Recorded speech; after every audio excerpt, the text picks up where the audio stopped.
অনেক তো হলো বড় বড় সব মন্দিরের গল্প।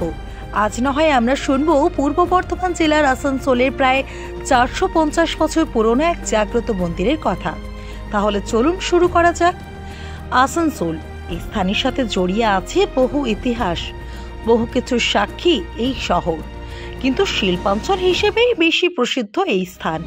মনে করা হয় এক সময় এই স্থানে আসান নামের বৃক্ষে এই সমস্ত এলাকা ছিল পরিপূর্ণ, এবং শোল বা শুল শব্দের অর্থ হলো নিম্নভূমি, অর্থাৎ নিম্নভূমিতে আসান নামের জঙ্গলে পরিপূর্ণ এই এলাকা বর্তমানে আসানসোল নামে প্রসিদ্ধ।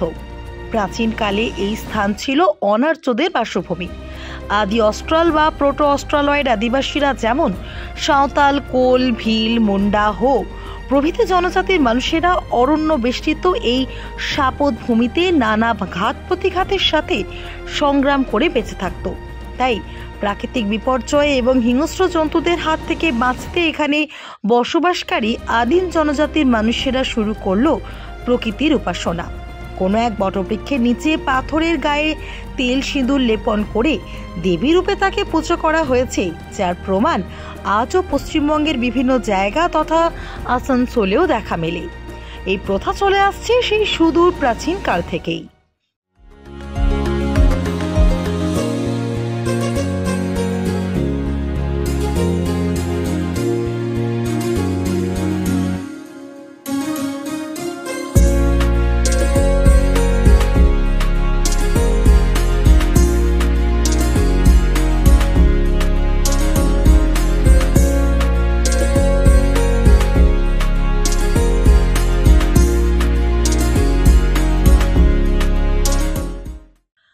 আজ আমাদের এই পর্বে আপনাদের শোনাবো আসানসোলের জাগ্রত মা ঘাগরবুড়ি চণ্ডী মাতার মন্দিরের কথা। আজ আপনাদের যে ঘাগরবুড়ি মায়ের গল্প শোনাবো তার উৎপত্তিও একই রকম ভাবে, যা সৃষ্টির মূলে রয়েছে মানুষের আত্মরক্ষা ও কামনা পূরণের গোপন ইতিহাস। এই আসানসোলের এক ছোট্ট প্রাচীন জনপদ দোমোহানি, তার পাশ দিয়ে বয়ে গেছে খরস্রোতা নুনিয়া নদী। আর এই নদীর তীরেই সেই সময় এক বটবৃক্ষের তলায় 3টি শিলার পুজো করতে শুরু করে মানুষজন। তবে বর্তমানে কালক্রমে এখন আর সেই বটবৃক্ষটি নেই। এই 3টি শিলার মধ্যে ডান দিকের শিলাটি হলেন বাবা পঞ্চানন বা শিব, আর বাঁ দিকের শিলাটি দেবী দুর্গা, এবং মাঝখানের শিলাটি হলেন ঘাগরবুড়ি চণ্ডী মাতা, জ্ঞানে যুগ যুগ ধরে পূজিত হয়ে আসছেন। বর্তমানে যে মন্দির পরিসরটি রয়েছে সেটি নবনির্মিত। দালান রীতির আদলে তৈরি অত্যন্ত সাদামাটা এই মন্দিরের মাথায় একটি মাত্র চন্দ্রাকৃতির চূড়া পরিলক্ষিত হয়। চূড়ার শীর্ষদেশে রয়েছে 3টি ঘট, আর সবার ওপরে রয়েছে পতাকা।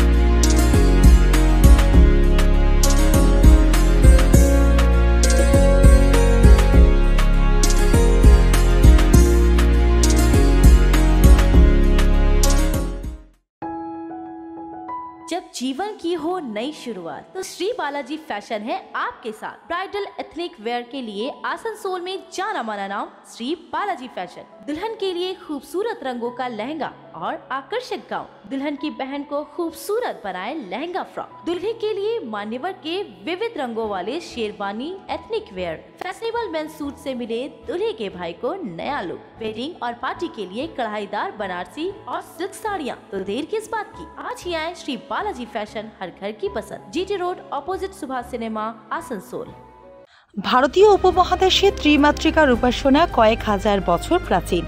3টি শিলাকে মানুষ দেবী জ্ঞানে যুগ যুগ ধরে পুজো করে আসছে। তেমনি এখানে পূজিতা শ্রী ঘাগরবুড়ি মা, তিনি হলেন শ্রী শ্রী চণ্ডী মাতার এক রূপ। মার্কেন্ডীয় পুরাণে 81 থেকে 93তম অধ্যায়ে দেবী শ্রী শ্রী চণ্ডী মাহাত্ম্য বর্ণিত রয়েছে। এই চণ্ডী আসলে দেবী দুর্গারই এক রূপ, যিনি হলেন এই মহাবিশ্বের স্রষ্টা। এই চণ্ডী রূপেই মা মহিষাসুর বধ করেছিলেন।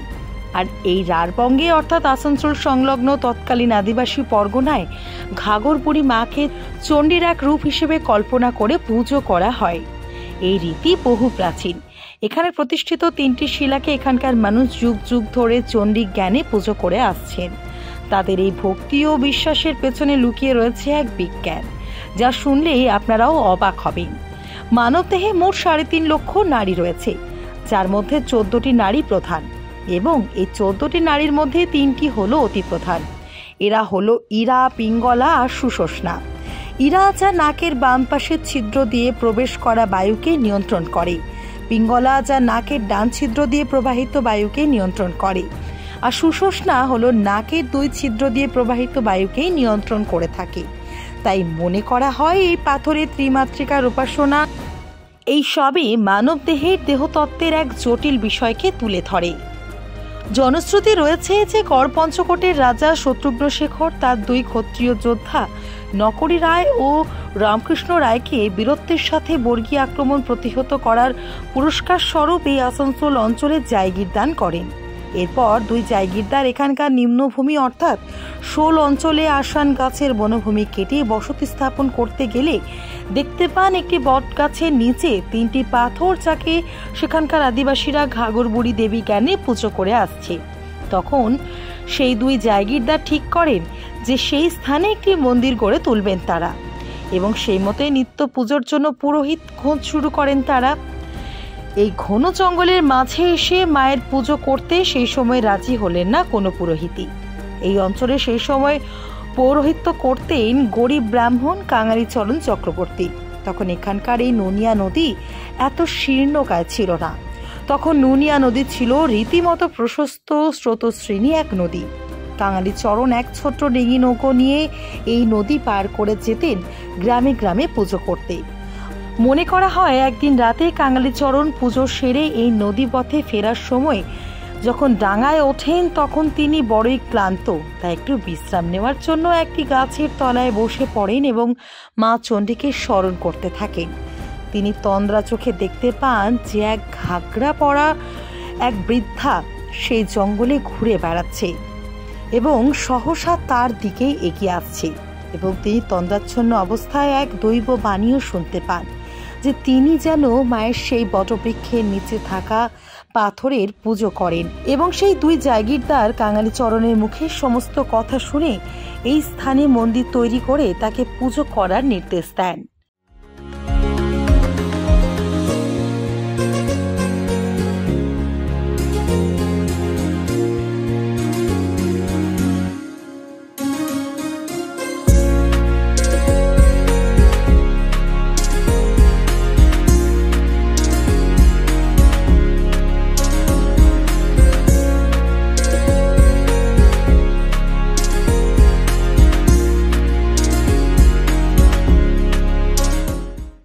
এই ঘাগরবুড়ি নামটির উৎপত্তির পেছনেও রয়েছে এক সুদীর্ঘ প্রাচীনত্বের ছোঁয়া। ঘাগর শব্দটি এসেছে ঘাগরা থেকে। মনে করা হয় ঘাগরা পরিহিতা এক বৃদ্ধা রূপে মা চণ্ডী এখানে আবির্ভূত হয়েছিলেন বলেই সেই থেকেই এর নাম হয় ঘাগর। আবার এমন এক জনশ্রুতি আছে যে এই ঘাগর এই শব্দটি একটি বাদ্যযন্ত্রকেই বোঝায়। 7শ শতাব্দীতে ঘনরাম চক্রবর্তী তার ধর্মমঙ্গল কাব্যে রাঢ় অঞ্চলের যুদ্ধের বর্ণনা প্রসঙ্গে লিখেছেন, পায়ে পায়ে বাজে নূপুর, ঘাগর বাজে ঢালে। হ্যাঁ, মনে করা হয় অতীতে এই দেবীর পুজোতে ঘাগর বাদ্যযন্ত্রটির এক বিশেষ গুরুত্ব ছিল আর ছিল অপরিহার্যতা, যা থেকে পরবর্তীকালে দেবীর নাম ঘাগরবুড়ি হয়েছে বলে মনে করেন অনেকেই। ঘাগরবুড়ি হিসেবে বা বৃদ্ধা মাতা হিসেবে পৃথিবী বা প্রকৃতি মাতার উপাসনা এই ভারত মহাদেশে বহু প্রাচীন কাল থেকেই চলে আসছে। এমনকি এই বুড়ি শব্দটি সাঁওতাল লোকপুরাণেও দেখতে পাওয়া যায়। সাঁওতালরা আদি মাতাকে বলতো কিলচুপড়ি, অর্থাৎ এই বুড়ি শব্দটি আজও একটি সম্মান ও মর্যাদাসূচক অর্থেই ব্যবহৃত হয়। আসানসোল সংলগ্ন এই আদিবাসী পরগনায় এই বুড়ি নামের অনেক মাতৃদেবীর সন্ধান পাওয়া যায় আজও।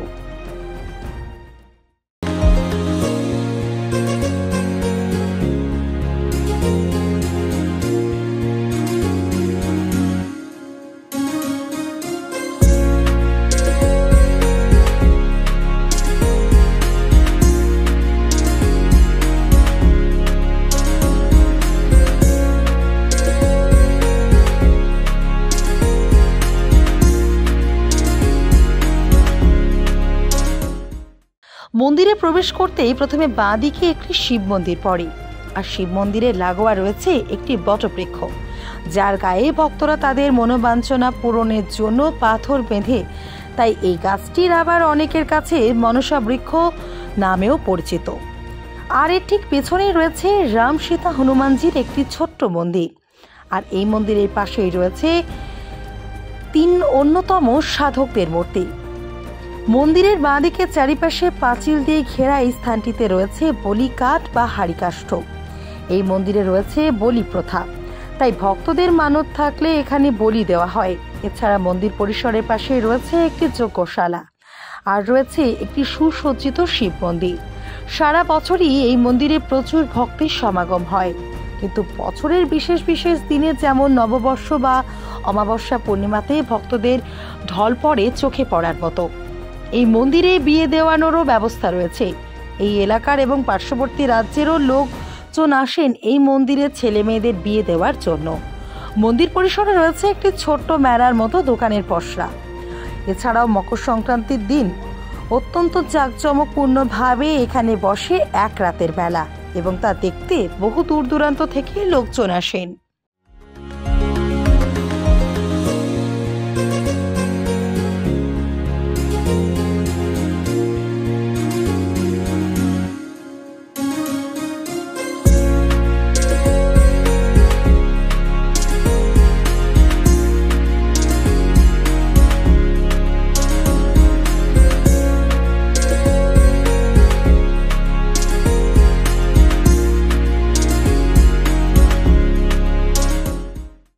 ঘাগরবুড়ি মন্দির সম্পর্কে তো অনেক কথা, অনেক গল্পই হলো।